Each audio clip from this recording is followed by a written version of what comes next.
गाला माई ये धनी बख्शे घरों टुक भरे भगी आई बाहर कहता है। तू तो चुप कर। अल्लाह जो शुक्र है जो सा बचा निकती आया। खुदा जी का मार पैस और सोटी खानी मुझे मारे पई मुझे पुछा लगी है।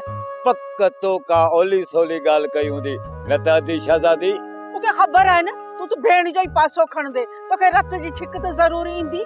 माई मु अलग अलग गाल कया हाने तू जान भेण शहजादी जाने मां हाने हलाए तो। अबे बे एकड़ो मिनट भी सावण फकीर गाल बुध अरे रस्ते में गड जी वियो न मुझे हिकड़ी गाल जो जवाब त दींदो वने। जेकॾहिं तू हाकार करी न चार माण्हू गड करे तुझे दर अचां तोखे पटको मेड़ कयूं। मु तुझी गाल कान समझी माई। मु इहो पे चयो अथो वारी जेका ज़ीनत आहे न ओ मुझे गामण खान खे दे उन बेचारे खे ॿियो त केर कबूल कोन कंदो न। तव्हां ॿई सरदार मूं लाइ बराबर आहियो। सरदार खान बहादुर ऐं तव्हां लाइ मुंहिंजी दिलि में हिक जेतिरी मोहबत आहे। खुशामद छॾ सूबेदार मूंखे टू द पॉइंट ॻाल्हि करण जी आदत आहे। वॾे अफ़सोस जी ॻाल्हि आहे सरदार खुशामद त इहा हूंदी आहे जंहिंमें अॻे माण्हू जी ज़रूरत खां वधीक चमचागिरी करे को कमु कढाइणो हुजे। मूंखे इहो ॿुधाए त साले खे कॾहिं थो कोर्ट में पेश करी? सूमर ते पहिरीं फुर्सत में इहो कमु करण जो इरादो कयो अथऊं। अच्छा मूंखे तूं इहो ॿुधाए त उनखे फुल फ्राई करण जी घणी मिठाई वठंदी? ही तव्हां छा पिया चओ बिजार खान? मां गैर कानूनी कमु कीअं करे थो सघां? पाण हिकिड़ो सौदो करे था वठूं न। तूं पंहिंजे कम जी मज़दूरी अॻवाट वठी छॾ।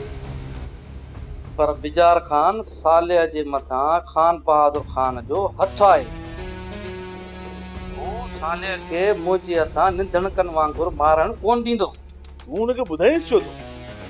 तूं पुलिस डिपार्टमेंट जो मुलाज़िम आहीं या खान बहादुर जो नौकर आहीं जो हुनजी इजाज़त खां सवाइ तूं कुझु करे कोन थो सघीं? इहा ॻाल्हि न आहे सरदार, पर समाजी तालुकात बि माना था रखनि। मिसाल तौर तव्हांखे लाइलम रखे को मां कमु कयां त मां उहो सभु कुझु कयां पोइ तव्हांजो छा रद्द अमल हूंदो? मुंहिंजे रद्द अमल खे हणो तूं ॾंड में। इन कम जा तोखे मां पूरा 50 लख ॾींदुसि।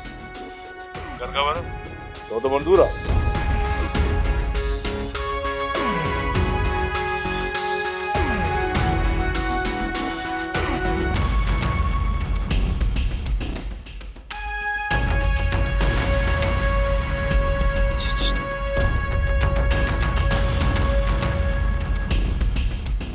वेरुन जी वस्ती वेरुन जी वस्ती। सब्सक्राइब कयो असांजो ऑफिशियल यूट्यूब चैनल सिन टीवी HD ड्रामा ऐं वधीक अपडेट लाइ बेल आइकन खे क्लिक करियो।